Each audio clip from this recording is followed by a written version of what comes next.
Welcome to the Big World Made Small podcast for the adventure traveler. I'm thrilled you're here. My name is Jason Elkins, and in addition to being your host, I'm also a former U.S. Army paratrooper, third-generation commercial hot air balloon pilot, paramotor pilot, ex-Montana fly fishing guide, advanced open water scuba diver, and a full-time nomad that's visited more than 30 countries on 6 continents.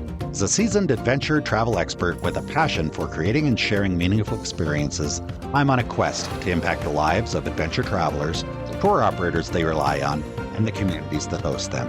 Every week, I bring you exclusive interviews with fascinating adventure tourism experts who have agreed to share their personal stories, favorite destinations, and some invaluable travel insights they've picked up along the way. We'll enjoy a casual conversation, create some connections, and likely share some laughs. It's my hope that by the end of each episode, this big world will feel just a bit smaller. Let's get started, shall we? Welcome back, everybody, to another episode of the Big World Made Small podcast for the adventure traveler. Today, we've got David Long. He's the founder of Eko Patagonia. David, did I say that right?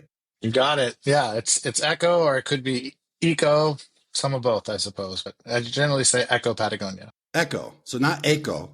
Echo. Well, it could be Echo, too. I guess pretty close, isn't it? Pretty close. Yeah, that's right. Yeah. Well, regardless, welcome to the show. We're going to dig into kind of your story because I think that's probably super interesting, probably more interesting than maybe even what you're doing right at this moment. But before we do that, maybe give our listeners just the quick 30-second, what is Eko Patagonia? What are you doing now? Just so they can get a quick grasp of what it is you're doing. And then we're going to go back in the past and figure out how we got there. Okay, love it. Yeah, so Eko Patagonia is a luxe boutique hotel in Aysén, Patagonia, Chile. We've got 4 cabins and a little lodge, and we host adventure and transformational or regenerative travel experiences for our guests. Wow, you've got that practice. That's a pretty good elevator pitch. I love it. And you said I could do better. Yeah, it was really good. That's okay. So now kind of people have an idea what we're talking about. You said luxe. How did you describe it? Luxe boutique. Luxe boutique. What is luxe boutique? And what's your definition of luxe boutique? My definition of luxe boutique is we are not luxury like your Ritz-Carlton or Four Seasons. We are luxury like Patagonia, Chile luxury. And boutique is that we are very personalized service, smaller property, and spend more time and attention with our people necessarily than we do on our particular property, although it's a beautiful property and all that stuff. So. All right, very cool. Well, that might be helpful for some of the folks listening. So thank you. And David, now we're going to go back in and figure out how did you get to this point? Because this is a fairly new lodge. It's new development. It hasn't been around forever. So how far do you think we need to go back to get a better understanding of how you ended up where you're at? Yeah, well, pretty far back, actually, Jason. Should I start there when this all started?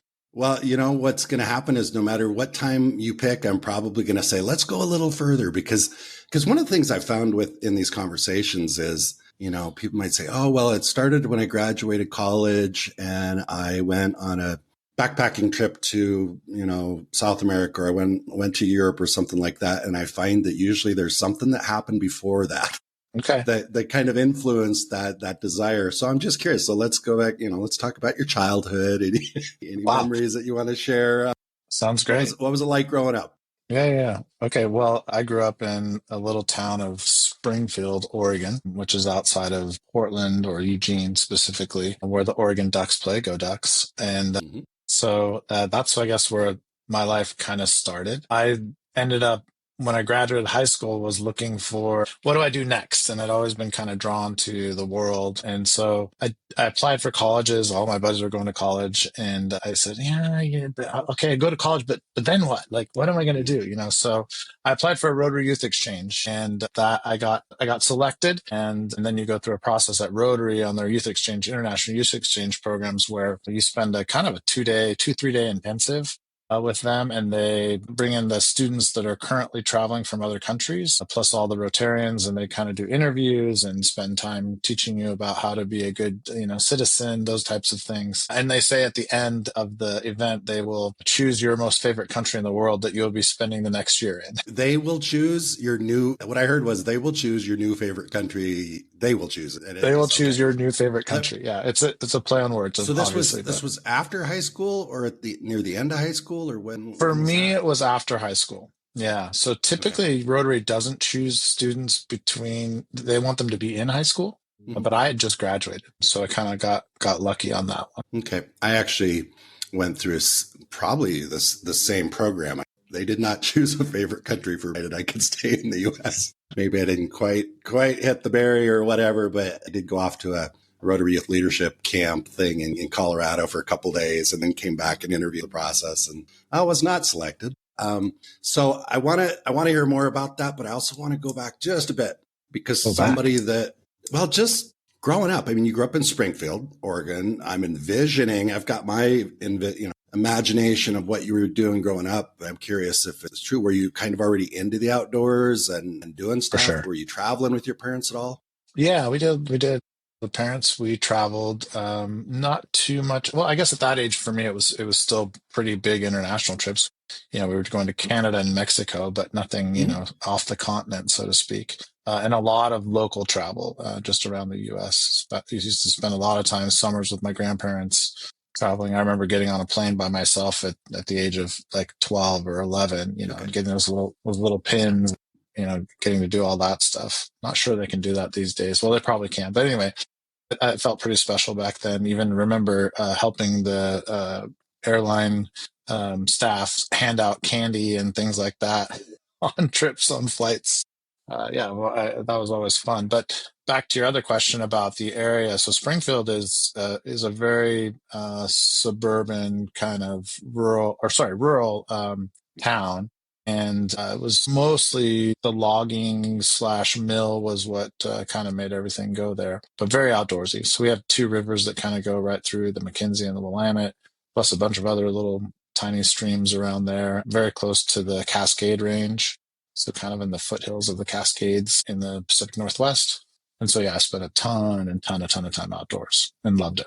You and I have had several conversations now at this point before we ever got to the point of pushing the record button. And I happen to know that you're an avid fly fisherman. So I Yes. have to ask, did you fish when you were younger? How did Yep, I did. My dad taught me to fly fish very young, and he had an interesting strategy. I was drawn to it. I was always, I don't know, even at a very young age, I was drawn to it. I think just the motion of it, the casting, and Mhm.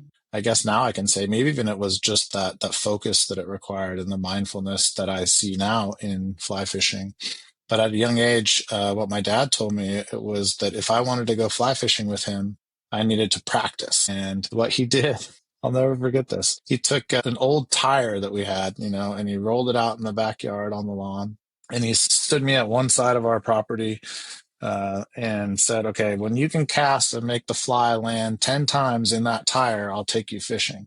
10 times in a row, right? Nice. Not 10 times. So it took Yeah, me yeah, yeah. That's a lot of practice, but I would say within a couple of weeks, I was able to get about 10 in a row in there. And I think even more than he could. So he was pretty mm, impressed at that point. And so then we got to go fishing and yeah, I did all the fun stuff around the area. I would walk, kind of go across farmers' fields and go fish the rivers and had a good time. yeah. I'm curious if your take on it's kind of the same. Fly fishing is pretty unique and interesting compared to other types of fishing. One, because it really is something that you practice and not feel weird about practicing. You can go outside and practice your casting, set up a target. It's one of those things that you can multiple repetitions pretty quickly and pick up a skill and you can see your improvement. And then, so both when you're practicing, but then also when you're actually out fishing, you mentioned mindfulness, which I think is great because it is kind of like a meditation in a sense. It's hard to really think about many other things when you're fly fishing. I grew up with more conventional fishing, spent an awful lot of time when I was younger sitting there, going catfishing, sitting there in the middle of the night, just waiting for something to happen. And you just kind of sit there and you think some of the thoughts maybe are good. Maybe someone could say it's great that you've got time to think, but that's not always a good thing. And what I noticed with fly fishing was the very first time I went, I went out for a few hours and I thought about literally nothing other than what I was doing. And it felt so incredibly present. I felt so present. I remember I went back immediately and gave all my conventional gear to my brother. And I was like, I don't need this anymore. I don't want this. And it wasn't a snobby thing. It was just like, man, I was so present and so dialed in with what I was trying to do that I personally never do any other type of fish. I've changed a bit since then. I'm a little bit more open-minded. I can go do other things now. But was that kind of your experience? Or has that been your experience with fly fishing? I've heard a lot of people say that. Yeah, I mean, I'm happy to fish anyway. Anytime I get a chance to fish, if there's fly fishing opportunity, I'll lean that way. And probably for the very same reasons that you do. For me, especially fly fishing in a river, it is very mindful. Well, quite literally, if you're not paying attention, you can get a hook in the eye or something like that on a back cast. So there's that. But I really enjoy just how the river will flow by me. And I found myself kind of even in high school, just sitting there going, gosh, I am focused and I'm really focused on that fly, and I got to be attentive if a fish comes up to grab it to dry fly fishing. So I'm like completely focused. But at the same time, if I was taking a minute, I don't anymore. I used to smoke a cigar here or there, and take it some time on the side of the river and just let kind of my thoughts flow down the river. Whatever I was thinking would just I'd let it go. And that was super peaceful for me. I'm happy you brought that up, because I realized I say, you can't really think about anything, but that's not really true, because you're thinking, like you said, the mountains, the river. Oh my gosh, rivers are it's like just sitting there watching the river. So you've got these elements. I guess where I was going with it is, what's not there is preoccupation with my job, my relationships, with my financial situation, with those things just tend to kind of go away. But you're right. I mean, it's like meditation. When you're meditating, thoughts pop in and you acknowledge, oh, that's a thought, and I'm going to let that go. It's so much easier to do that when you're sitting in front of a river. Totally. Or a bald eagle flies over, or you've got these things that you can be super, super present with that are happening now. They're not thoughts about things you've done in the past. They're not worries about what you're going to do in the future. It's like, man, it's here. This morning, I'm staying in Columbia. This morning, right before we pushed record on this, I was out front I was watching the big parrots. We've got these big macaws that show up lately. Wow. That hang out in the trees right in front of my apartment. And it reminds me of sitting on the river and watching things go by. I'm not thinking about anything. I'm just thinking, wow, how cool is this to be here and see this? And that's what fly fishing was always for me, and I remember somebody saying, well, we like to go trout fishing because trout live in beautiful places. There's some, I've caught some fish in places that weren't so beautiful, but generally they're beautiful places, which is why, probably a big part of why you're where you are, which is one of those. Anyway, enough of fly fishing. Well, if I can just add to that. Yeah, no, I just want to add one more thing as you're talking, and we tend to do this, Jason, you and I. Mm-hmm. But I do agree that fly fishing gets you to beautiful places of the world that you might otherwise not go if you were going kind of as a tourist. That's 100% true. It's also sort of, yes, to your point, why I did this here in Patagonia is because it's in a beautiful part of the world that has world-class fly fishing. Mm-hmm. And we certainly do that as part of our programs. But what I've found is also true for me for fly fishing is that in order to have that kind of disconnection, it's easier if you're in a place where there is nobody else around. Those moments when you really connect are when you're able to completely disconnect, as you mentioned, and then just connect to whatever that is, if it's the macaw or if it's the eagle or the otter or whatever that thing is. And that's really what makes it beautiful down here. As I'm looking out my window here at the mountain, and while there's no snow on the top of it right now, it's this beautiful mountain and there's just nothing. And so my meditation this morning was beautiful because there was no one around. I mean, I think that's a really key point about fly fishing or just being out in nature, is when you can get away and disconnect. You have an opportunity, if you wish, to reconnect to yourself in a way maybe that you wouldn't in your everyday life. I love that you brought that up, because so many times in these conversations that I've had with folks here on the show, we talk a lot about the importance of connection in adventure travel, or just however you define adventure travel. We talk a lot about the connections that we make with people in our family. Maybe we're traveling with other guests that might be wherever we're going. The guides that we spend time with, the local people in the community. We talk a lot about connection, because I've always believed that connection is, well, it's for me, it's really why I do it. But I love that you mentioned connect with self, because that's a connection as well that, frankly, most people avoid like the plague. And that's a thing with fly fishing I'm sure there's other activities out there. I could probably come up with a list of a few that might be similar. But fly fishing is one of those things that you can definitely do with other people. It's quite common to go with a fishing buddy or your spouse, or maybe you're with a guide, so you're connecting with the guide. But fly fishing also on some level is really a self-connect thing. You can go out fishing all day by yourself. I've done it many, many times. Even when I was a guide, I would go on my days off. I would go load up the drift boat and I would hop in the boat and I'd float down the river and I'd stop here and there and I'd spend all day out there fishing by myself. And there was that we can say connection with nature, but anytime we connect, really, it's a way to kind of see ourselves. It's a way to reflect. That's how we see ourselves, is it typically in other people, but you can also kind of see yourself. So yeah, this is probably one of the few conversations we've had on here. We've really talked about with selves. Have you noticed that? Because you've been around a little bit. You've gone fishing with people that have a really hard time connecting with themselves.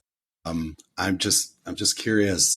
I just want to go one step further. I don't know which step. What step should we take? I know you've got some sort of experience with somebody or not. I don't know.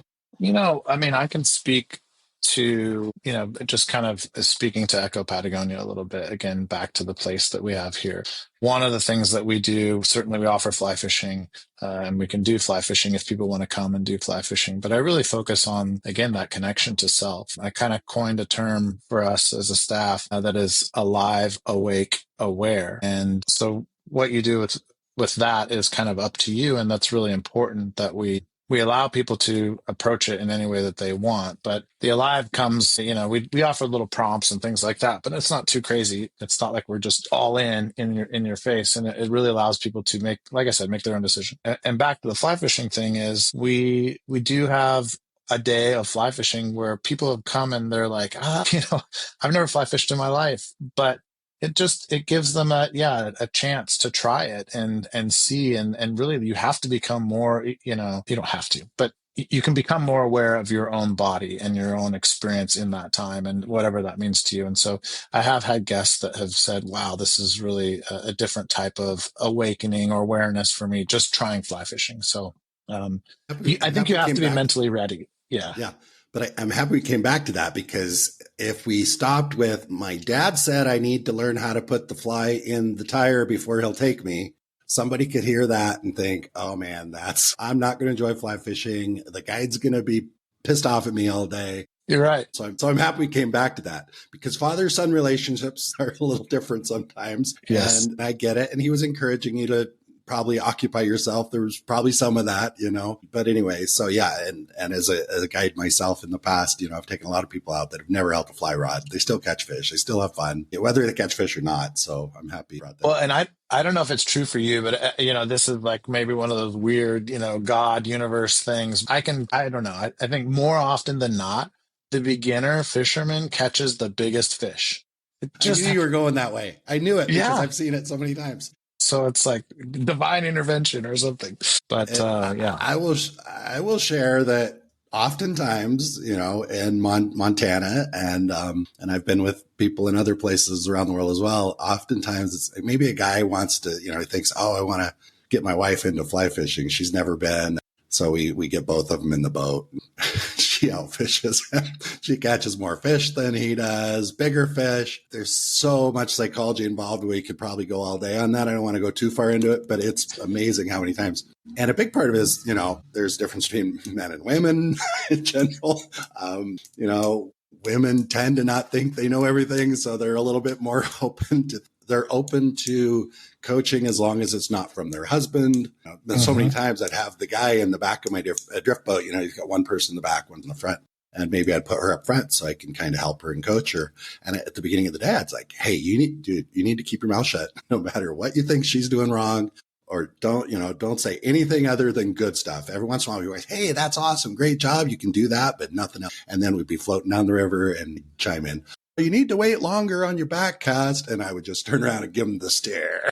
Yeah. Shut up. Because I've also seen many times that their partner just, whether it's man or woman, it doesn't have to be, but I've seen many times the partners just sits down, reels in the reel, sets the rod down. Says, I think I'm going to take a break for a while. And then it's over. And he doesn't. And he's like, come on, we paid all this money to be out here, go fishing. What are you doing? Just sitting there. I'll explain it to you. Yeah, yeah, yeah, exactly. It's So, interesting. In my kind of guide, I don't guide officially, but you've been around a lot of guides, mhm, and what I what I hear more often than not is in those situations with the husband and wife, the at some point and we could just say partners, right? I think mhm, let's not say mhm, husband and wife, but mhm, one of the partners will go up and say, "Hey, I really, when the other partner isn't looking, right? They're off away doing mhm, whatever. They'll go to the guide. Hey, man, I'm going to give you an extra big tip we'll just go with wife. If my wife can catch this fish, right? mhm. And then at the same point, some other point in the trip, the wife will say, "Hey, man, I really want my husband to have a really great time. Can you make sure he catches a lot of fish?" And it's Yeah, yeah. super interesting to That's me cool. watch that where they both want the other one to be catching the biggest fish. So anyway, I just thought I'd point that out. One It thing is that we do cool. too here, yeah.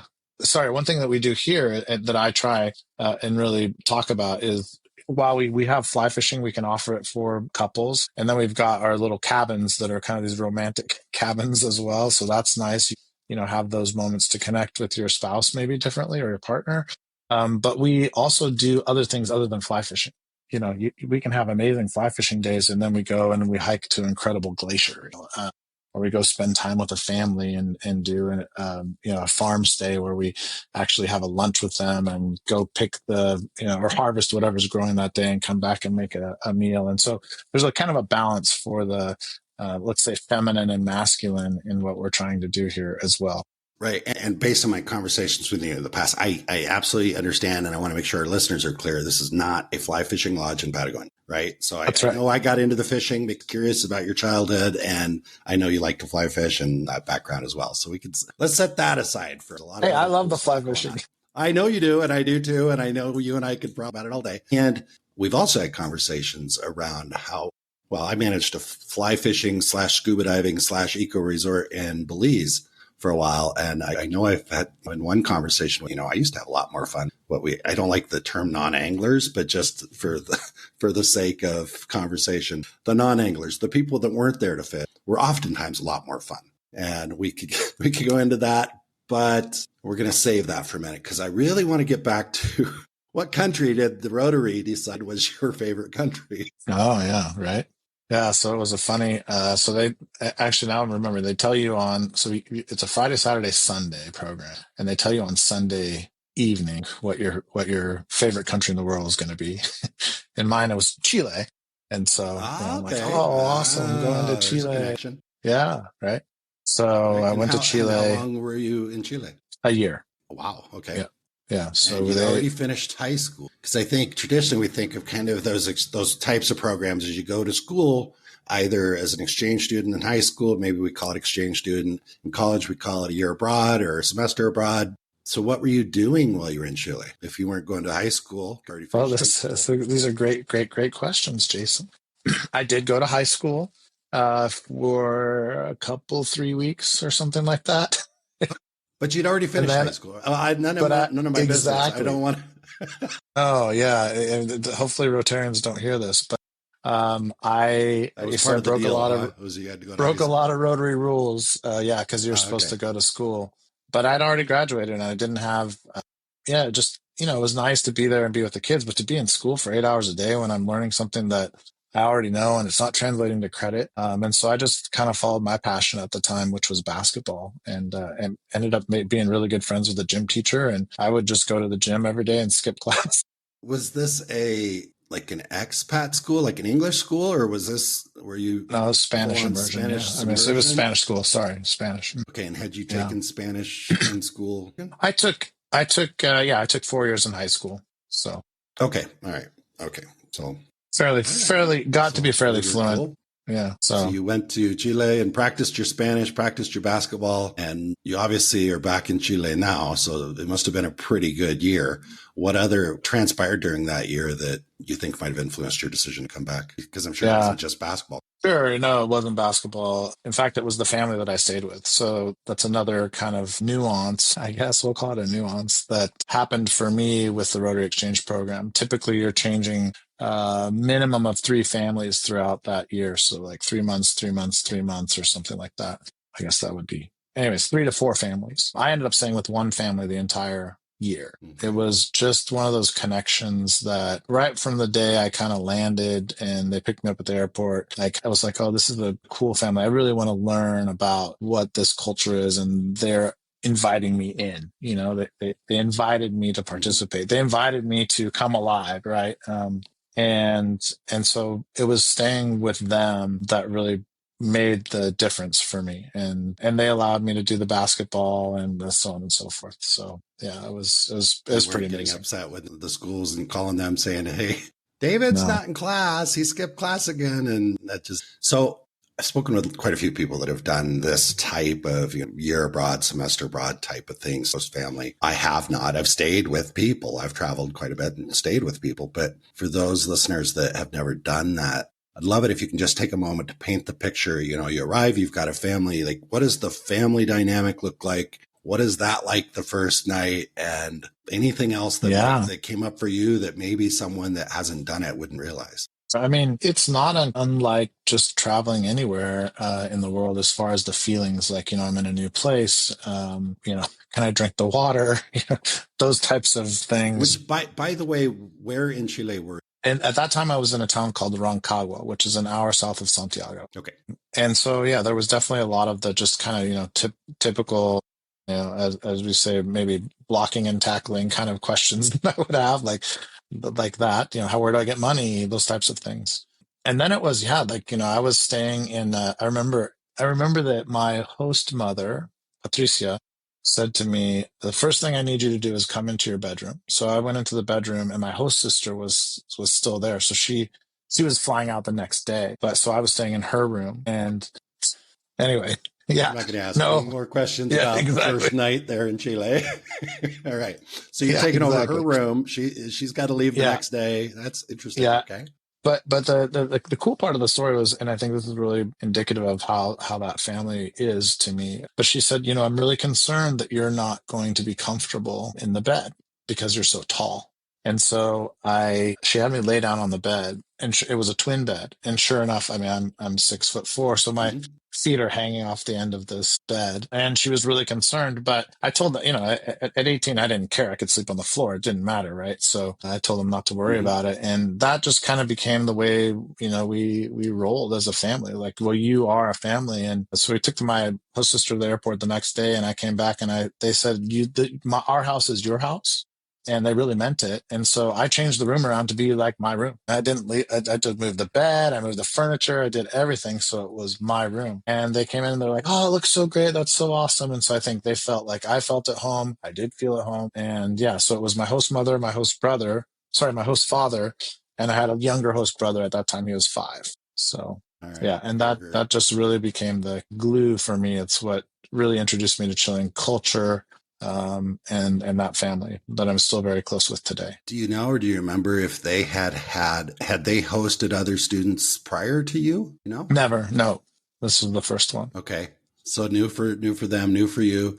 Do you remember where their daughter was going? She went to New York. She was in Long Island. So was this part of a swap exchange? Was she doing a Rotary thing as well? I'm just curious. Or was she was college or? She was doing a Rotary Exchange as well. That's cool. Did you cross paths with her again, or was she gone pretty much the whole time you were there?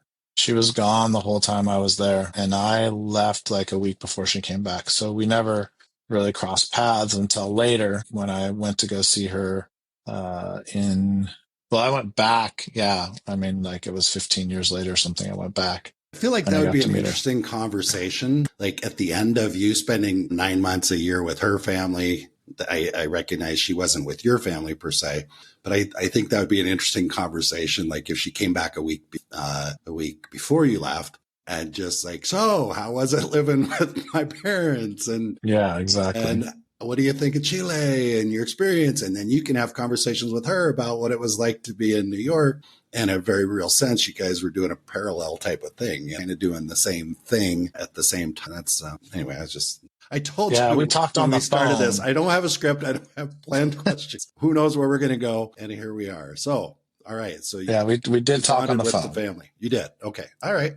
That's very, very cool. By the way, did you grow up with siblings? I did. A younger sister. All right. Did she get inspired to go do outdoorsy type stuff and travel or? I'm She just wasn't curious. much of an outdoorsy person or travel person, actually. More so now, yeah. But Okay. growing up, not so much. She did come down and visit me for 2 weeks in Chile, though, when I was Oh, on that's cool. exchange. And that was really fun. Yeah, Yeah. that was really fun. Yeah. All right. That's very cool. So anyway, so you went to Chile for a year, hosted by a fabulous family. Obviously, created a connection with Chile. What did you do next? Just kind of get us up to speed because I still want to kind of go through the You key don't want to points go until we get back back to where anymore? we are. No, I don't. I'm seeing the connections. I think we got covered. Making the connections. Yeah. So after Chile, I went to school, did the college thing. Ended up working for quite some time for Intel Corporation. Did business development and sales for them for 20 plus years. Yeah, 20 plus years. Okay, so that's a big chunk. What did you actually go to school for? International studies. International studies.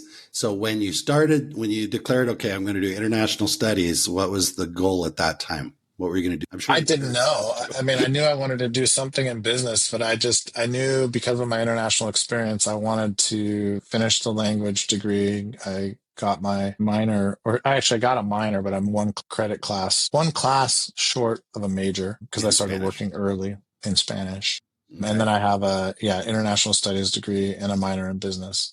So I knew I wanted Okay. to do something in business international, didn't know what that was, but ended up not doing much international and working for Intel Corporation, which, was kind of I don't know how I ended up at Intel, actually, through networking and I guess being a good salesperson. Yeah, ended up at Intel. So Not many 20 people go there 20 years without with a tech Intel. degree. Yeah. 20 years at Intel, just in a nutshell. I mean, I'm sure that changed over the course of the 20 years, but just to give our listeners and myself, because I'm curious, if Yeah. I say, what were you selling for Intel? How would you? I was selling our chips, and not the chips with salsa, but our chips that go into the computers. Yeah. Okay, so you like obviously B2B. So you're going Correct. to companies that are making computers and Yeah, helping them exactly see right. the benefits of systems and Yeah, stuff like that. the Cliff Notes version is I started out I actually started out managing our Intel Inside program for North America, but that was more of a marketing program, and then I moved to sales, and quickly to sales, and spent most of my time in sales. And then sales, it was, yes, selling to people who were building their own computers, but it would be smaller guys that were building their computers. And then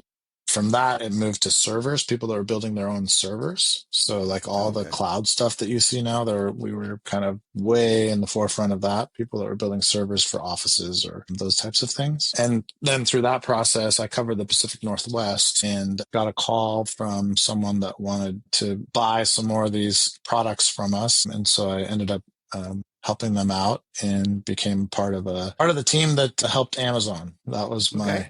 yeah, that's where I spent a good chunk of my time. Probably the most fun for me. Then moved very much more into business development and new business development, and that was pretty awesome. Internet of Things, those types of So did you things. actually leave Intel to go to work for Amazon, or you just worked with No, them? How yeah, did that work? they were our customer. Okay, got it. So at 20 years doing this, what was the part that kept you going for 20 years? What Oh, part that's a did you great like? question. I mean, it's funny because all my friends are like, "You keep talking about Patagonia. Why aren't you going to Patagonia? When are you going to Patagonia?" So That's why I definitely wanted to ask this question. I'm just curious. Yeah. Not necessarily what took 20 years. Maybe it's like, man, that was a fascinating opportunity and the time was right. But sometimes there might be someone out here listening to this right now, for example, that's working at Intel, that's been there for 20 years and is listening. Man, I want to do what David's doing. And so I'm just curious, what was it that kept you? Well, what kept me at Intel at that time was my family. And so, and I would say not only my family, but the Intel family. There's really, really great people. Some of my best friends are from Intel.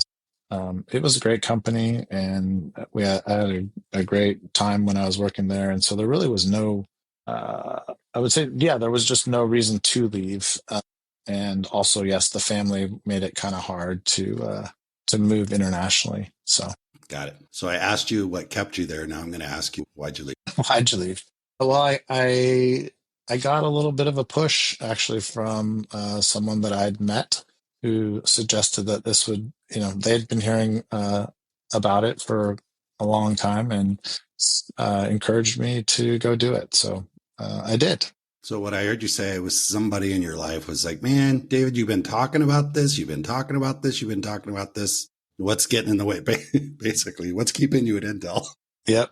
Exactly. Right. Okay. So what did that move and that leap look like? Whatever you'd like to share with listeners, Yeah, because I know for people sure. listening. You and I, part of why you and I have made conversation is because we've got a lot in common. We do.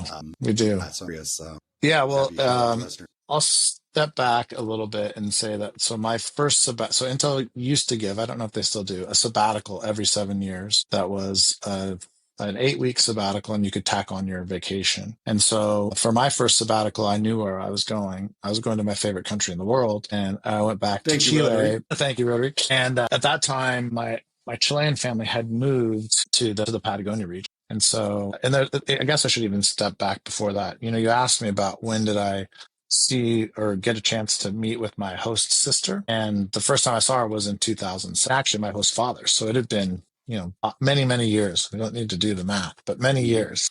It was interesting because there was a tragedy that had happened in 2000, which is when I had just started working at Intel.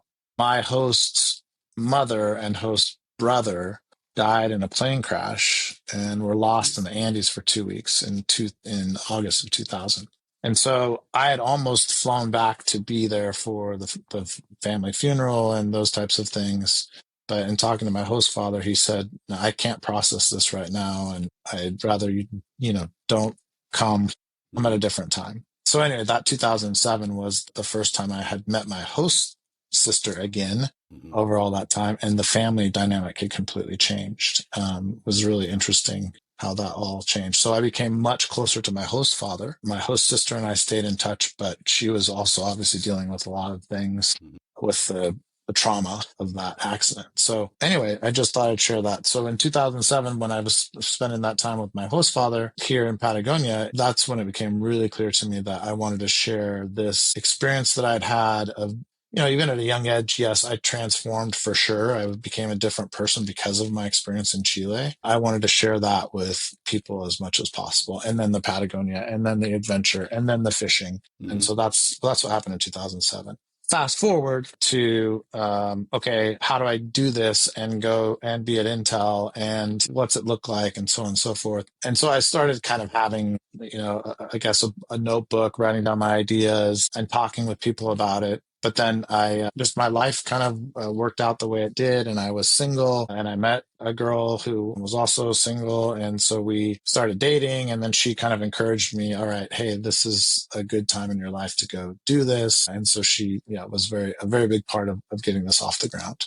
It's great to have someone in your life at some point you're passionate to just Absolutely. encourage you, because, and I'm not knocking anybody. I don't know anybody in your world. I mean, we have some connection. I know in my world, I love all the people I've been with in the past, and most of them were pretty good at telling me what I should do. Very few of them would tell me that I can do what I want to do. Right. That it's okay to be a little different. It's okay. And I'm not going to use your example at Intel, but I'll use my example in real estate. I had plenty of people with me. I should be real estate, be good at that. And you make money, and your family would all these things that I should do. And very few, and I could say I'm miserable, and maybe I might have people in my life say, well, it's a job. You're supposed to be miserable.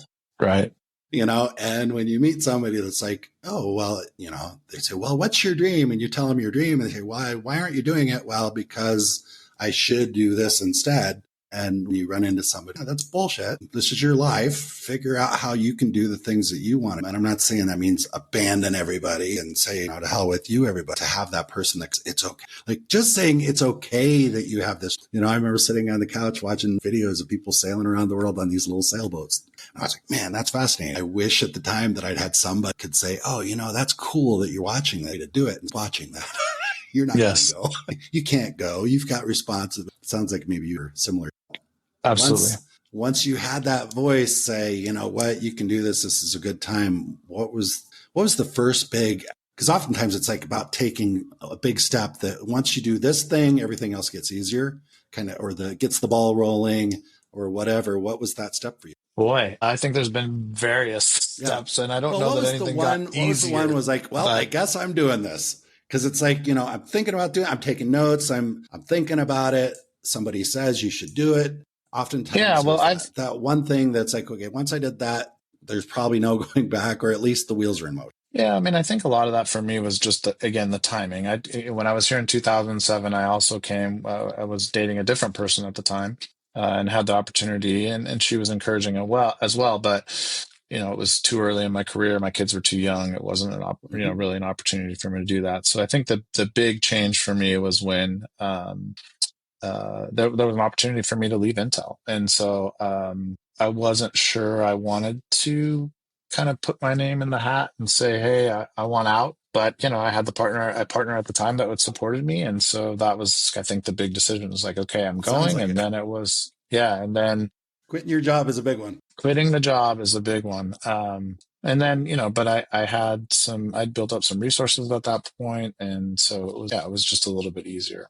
I think the next big step was when I came down here, we were looking for property for, gosh, I think it was a 10-day trip because I was still working at Intel because I had to, that runway or whatever. Mm-hmm. But, the first 5-6 days of that we're in a very, very, very, let me start with, we're in a very, very, very remote part of Mm-hmm. Patagonia. We're not in the Torres del Paine, Patagonia, which is also remote, but we're in the Aysén region. And so the publications and those types of things didn't really exist. I mean, Mm-hmm. you had one platform at the time that was, I don't even know if You it still didn't just have exists. Zillow sitting on Zillow Correct. No reaching out to Zillow, no real real estate estate agents. agents. Yeah, yeah, yeah. Exactly. So we ended up traveling with my host father and my partner at the time, trying to find these properties. And no joke, it was like, okay, yeah, we have a property for sale. Great.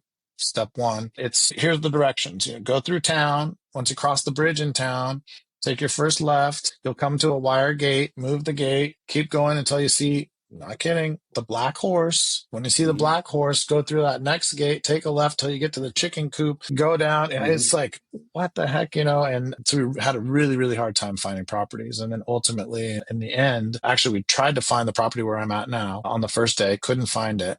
Called the people back and they said they would meet us and show us the property. Ooh, novel idea. And Mm-hmm. so Yeah. on my way out of town on the final day, we found this property. And so I made the offer that day and flew out of town and signed the documents actually all remotely. So that was kind of crazy. Pretty massive action. I'm happy I asked that question because saying, okay, I'm going to take the early out, retirement, whatever that looked like at Intel, 10-day. I mean, as I just mentioned, I worked in real estate. Not all people can make it. I used to have people come into town all the time. Well, we're not sure. We're going to come back in 6 months. We'll try again. And you took some massive action. So congratulations on that. So when was that trip? How long ago are we talking? That was in 2007? No. No, that was 2018. 28. Okay. So you bought the property. Then what did you do? You went back and started figuring out how to make all this work. I mean, did you have a business plan already lined up or what did that look like? Sure. I had a business plan. And the business plan didn't work out exactly the way I wanted it to. I mean, the now core I of it is have to still ask there. David, what was the original business plan? The original business plan was to, and we're not going to go back there, Jason, but the original business plan was to start a fly fishing lot. Okay. All right. Cool. Yeah. Right. But then your eyes opened up to the possibilities. There was so much more opportunity, right? Or something along this. No, that's exactly right. I mean, as I started coming down and we started kind of the build process, which is a whole nother story, probably a whole nother podcast. But I realized there's so much more to offer here than just fly fishing. And like I mentioned at the beginning of the episode, that, fly fishing gets you into amazing places that otherwise you wouldn't go.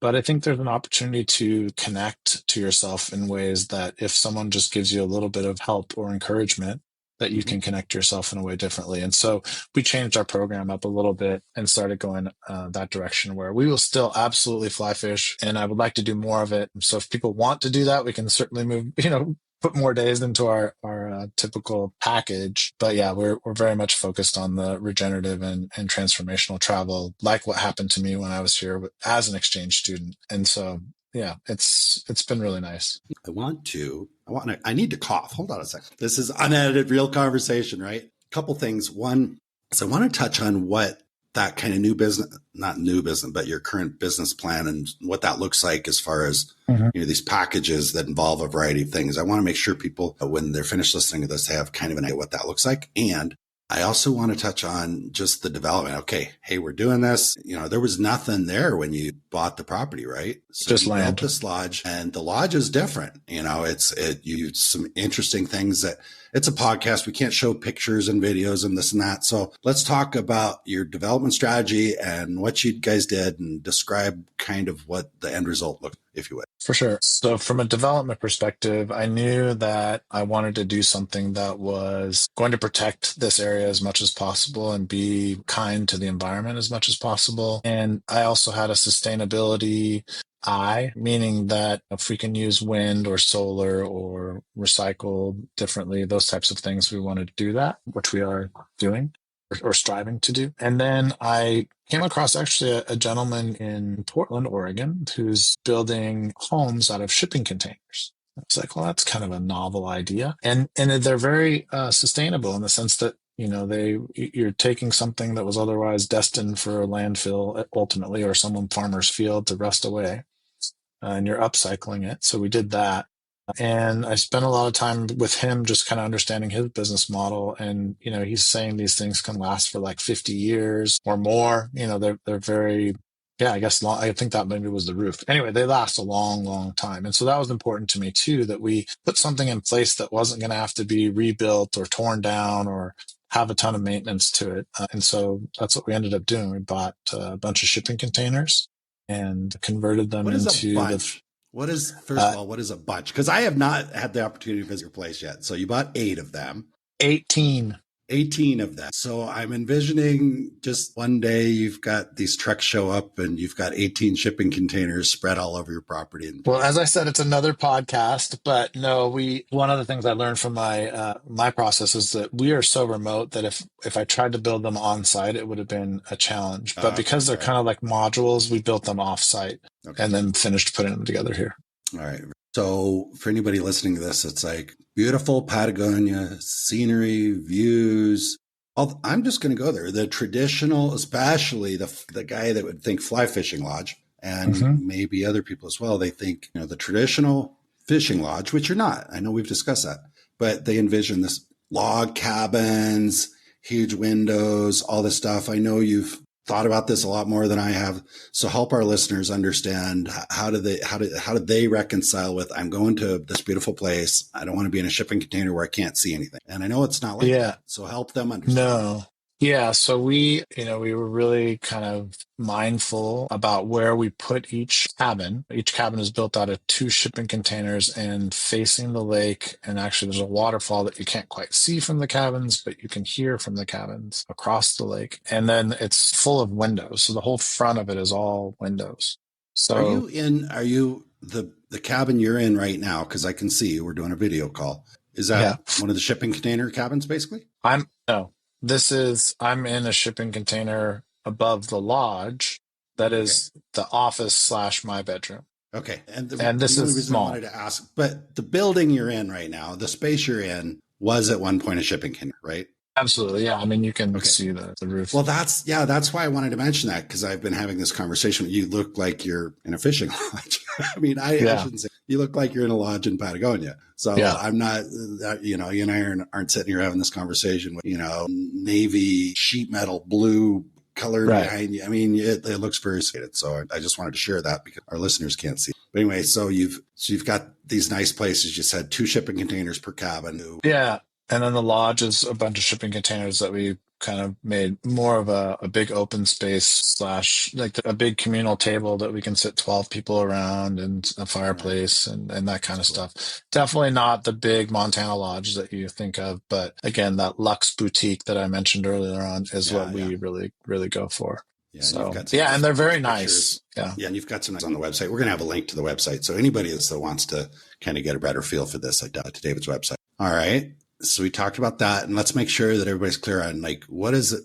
Because you mentioned we've got all these things, and we can, we oftentimes do maybe fishing one time when you're there. You get more of that if you want, but what is the kind of, I don't know, typical package look like? Like give people an idea of, if they wanted to come there for a week, what type of stuff would they do, and why are those things? Okay, sure. So typically we have people arrive on a Monday, and they'll arrive mid-afternoon on a Monday. We'll bring them back to the lodge. We'll get them all settled in and kind of do a reception dinner here and kind of educate them on the area and some of the cultural. I don't want to give away all my secrets, but we have things that we do here the first day, and then now, and then real quick, because I heard you say typically on a Monday. So most of the time, whatever guests are staying with you that week are all kind of arriving on the same day, which has some real benefits, right? So people kind of, if they're their guests staying there, they kind of have some level of consistency and kind of get well. That's right. And this is our, I guess our typical program is a 6-night, 7-day program. And that's all inclusive, gives the guide plus the experiences that I'll run through in a second. You get a guide per cabin and then transportation, all the food, everything. Like you just show up with your bag and we take care of everything. Nice. And so that's what typically the same guide throughout the course of the week. Well, yeah, I mean, but there's opportunities for more, there's more sharing, I guess. Okay. If you want the same guide, sure. And that just depends on if people want to kind of, actually it hasn't worked out that way, but that is the plan, that you can do your own bespoke kind of tour if you want. But much to your point, I think when people get together, they're like, oh, let's all go together. It's more fun to share. Yeah. And then, when you're sitting down at the dinner table at the end of the day, you all can talk about the experience you just had. Oh, okay. Got it.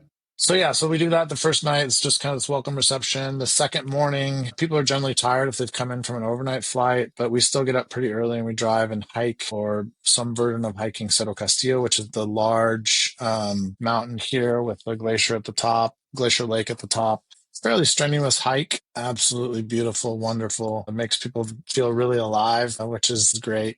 The next day, and then you come back and we just kind of, are exhausted and call it a night. The next day would be our farm to fork day, where you wake up and you go spend time with a local family in the morning and have breakfast with them. And this is a traditional just eating in their house type of meal, which is really pretty special, actually. After that, we then transition directly. It sounds like a lot of eating, but there's actually space in between. But you transition directly to our farm, not family farm, but their neighbors. And we go to their farm and they host a lunch. And it's a hosted lunch, but it's a typical hosted lunch in that it's what are they eating that day? What do they want to share with us?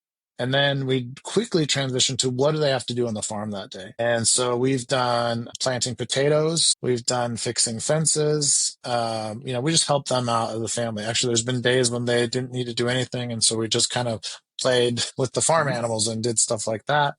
But the cool part about that day too is that we actually harvest something from the farm. So we've got cherries or we've got cilantro and whatever we end up picking from the farm. We come back to the lodge, and usually we come back a little early that day because people are still tired from the day before, and give them some time off to just enjoy the lake. And then we do a cooking class here with the things that you've just harvested and make a traditional Chilean dish.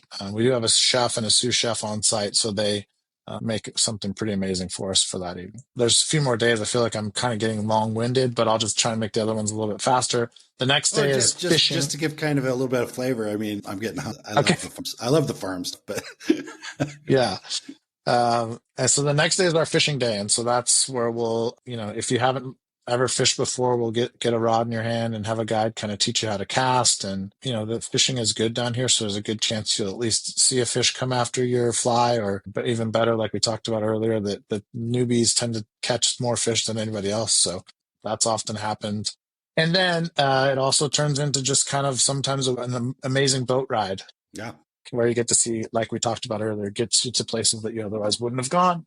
So that's a fishing day. So potentially, even on the fishing day, because this was a question I had, is if someone just has zero interest in fishing, maybe they've got their things, they want to see it. Or maybe you mentioned like the first day is fairly energetic, long day.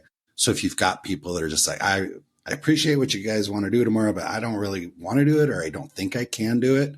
Do you have the resources and other things to go take them and go do something different? Absolutely. So like I figured there's been, yeah. So specifically for the big hike, we can do portions of the hike if they want, or we'll just mix it up and do hikes around that area because it is a beautiful area and kind of iconic for the region. And if you've got one guide per cabin. Right. So if somebody wants to go, we take them We're up. not walking up there. The other guy. Correct. Okay.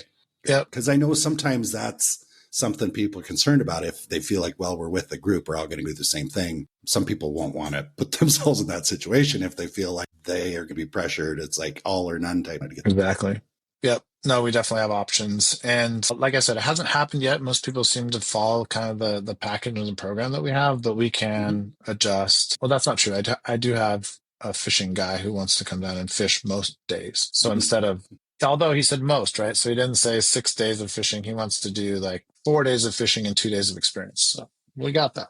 Yeah. Very, very cool.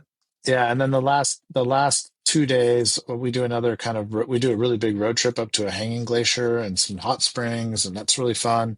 It's a long day in the car, but you don't even feel like it because it's just oohs and ahs everywhere you turn. Yeah. And then the final day is an open day in the morning, so you can sleep in or you can ask us to do many things. I've had people ask us to go rock climbing, and so we put together a rock climbing course in the morning. Or horseback riding or kayaking or whatever. That's kind of a choose your own adventure. And then in the afternoon, we do an asado a palo, which is the typical Chilean barbecue with a bunch of entertainment, let's say. And so that's a kind of a fun day as well. And then we're kind of at the end of that wrapping it up. And Sunday is typically the departure day for most people. Very, very cool. Now, I think we should touch on this. The lodge has not been around a long time. A lot of this is still, well, I don't want to put words in your mouth. But the reality is the lodge hasn't been around that long. So what is that like for guests? What should people know if they're considering a trip to Eko Patagonia? Yeah, we haven't. So the lodge is new this year, actually. So yeah, as far as expectations, there's still some construction going on. Not anything that the guests would notice, actually. It's more for guides and staff.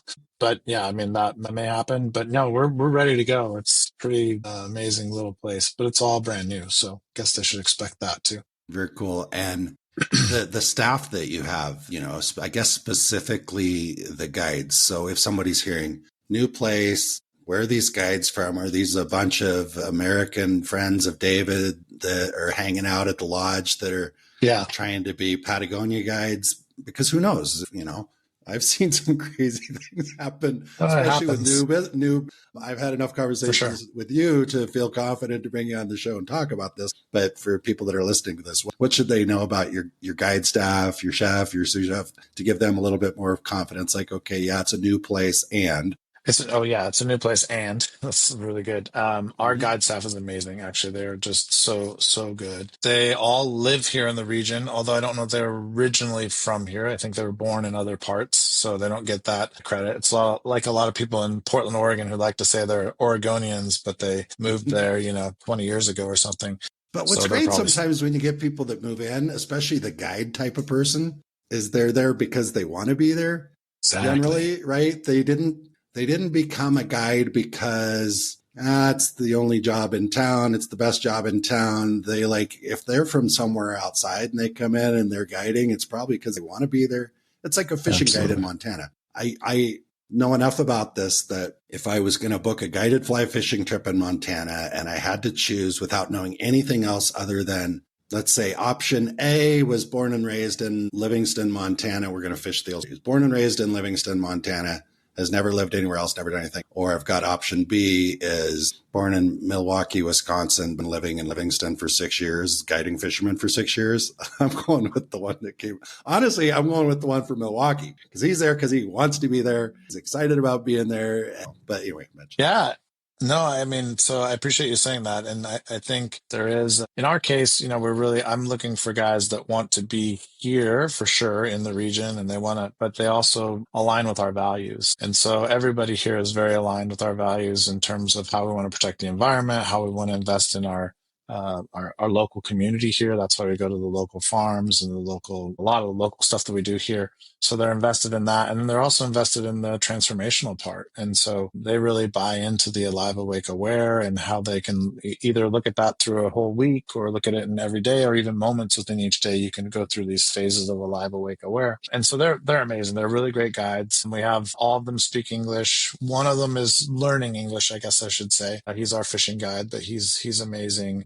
And our chef he's been a teacher in town. And so teaches chefs in town. And so he's really amazing, does really, really good food. Our sous chef she grew up just up the road too, or her family is just up the road. So, and she makes the best best desserts. I've probably gained a few pounds eating her desserts here, but she's great. And then the other one that I think is super important is we have two of them. My host brother. So after the accident, my host father remarried, and she had a son, and her son is Diego, and Diego is one of our guides here as well, and Oh, that's he's cool. like our head of host experience. He's really really good dude. And then I have a Very general cool. manager here who also wanted to be here, and he's doing a really great job as well. So That's we've got a very cool. really good staff. You mentioned something because I think some of our listeners, because I know there's business people, tour operators, any variety of, you mentioned something you clearly have some thought to. I wrote it down. Alive, awake, aware. Give us the what is that? I What think I is know that? it. You tell me. Yeah, well, it's an evolving thing. For me, it was just like, how do we help people to really have a sense for what Patagonia is? Because specifically this place in Patagonia, there is nobody around. And so if you give yourself the opportunity to look at yourself differently, to disconnect, to reconnect, then you can go through these stages, or the stages that we call, which are alive. So the alive is when you get here, and maybe for some people it's just being around nothing, and so they feel differently. They feel alive differently. For some people, it's the incredible hike, and they're really starting to breathe, and so that becomes the alive for them. And so that's the alive is just more about you and how do you connect to yourself and maybe your breath.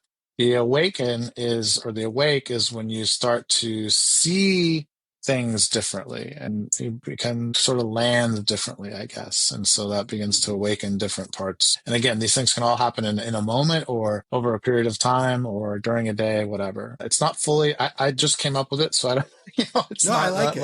like a, I'm happy we're having this conversation because my okay. mind is rolling. I love it. Yeah. Yeah, good. And so that's the awake. The awake is, different. Like you're just like, whoa, okay, that's really cool how they drink mate. I don't know, however it is Mm-hmm. for you.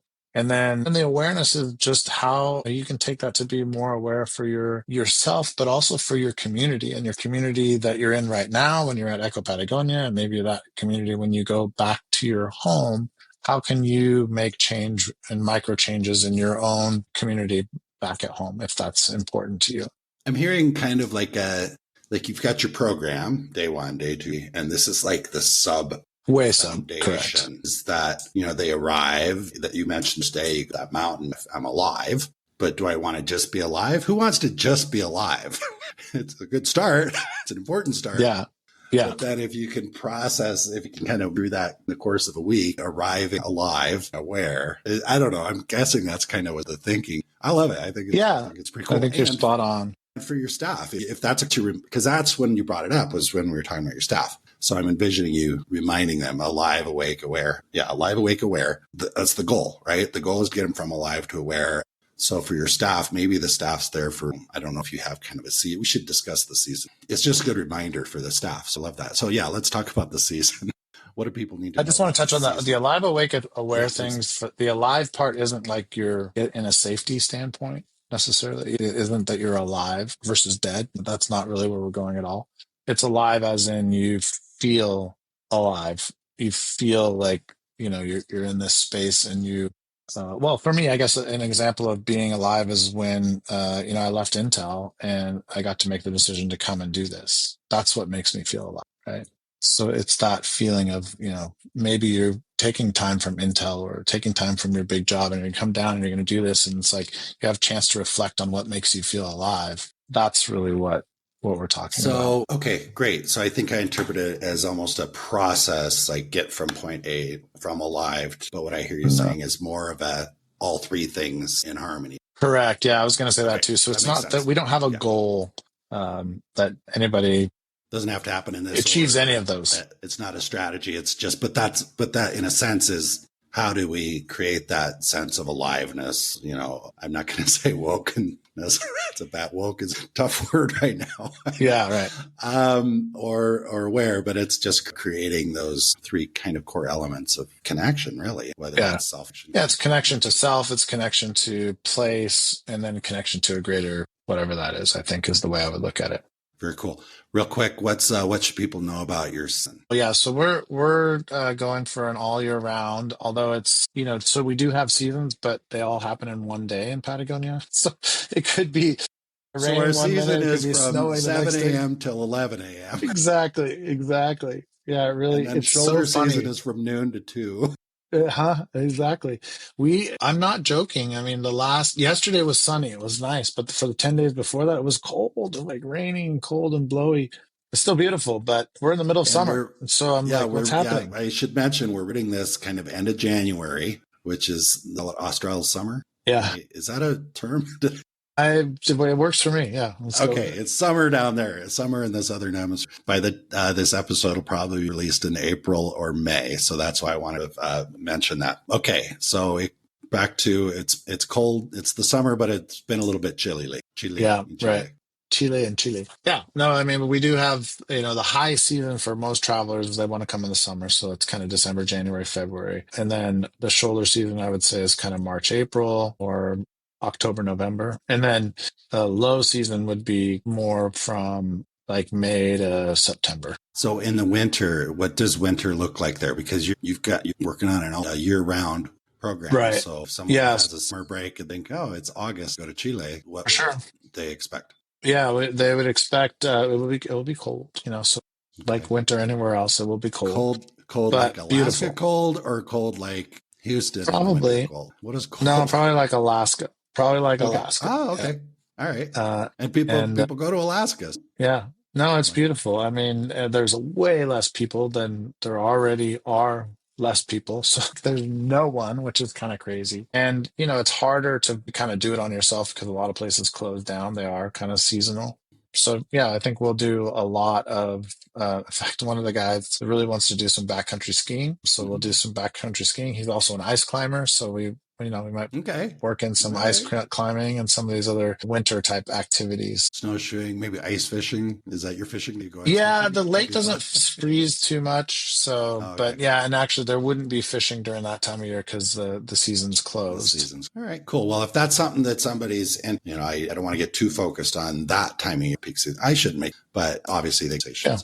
David, you and I have had several hour-long calls already before we ever hit. I know that we're going to have more. We could probably recording more, but we've covered a lot, and I want to be respectful of your time. Tell me, what did I forget to ask you? What should I have asked you, or what do you want to make sure that we cover for our listeners before we wrap up? Yeah, no, I think we hit on the major points, even some points I didn't think we were going to hit on. So this has really, really been great. Thank you so much, Jason. Good. Well, it's been great connecting with you, getting to know you, and I look forward to you had extended an invitation to come down and visit. I will be taking you up on that at some point when we get down there, maybe do a spin-off episode. Fun.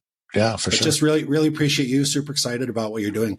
I'm going to be honest. I love the fact that your business plan changed from fish. I have no issues with fishing lodges, and you go back through my list of guests. I have not interviewed a fishing lodge manager. Not saying I won't, but I was actually much more excited about speaking to you when I kind of got into that. Like, no, we've got cool stuff. It's not about coming down and fishing for 6 days straight and getting pictures. So I appreciate that about you. Another fly fisherman is open to those other things. Anyway, enough on that. David, appreciate you. Look forward to chatting with you soon. Yeah. Thank you so much for having me, Jason. I trust you enjoyed listening to the conversation as much as I enjoyed recording it. If you're enjoying the Big World Made Small podcast, please take a moment to tell the algorithm by subscribing and posting a review so that others can benefit as well. I also invite you to take a quick trip over to bigworldmadesmall.com and join our private adventure travel community to receive new episode notifications, special access to our guest experts, and perhaps even some exclusive partner offers that we haven't discussed on the podcast. I'll publish another episode soon. Until then, keep exploring. It's the best way to make a big world feel just a bit smaller.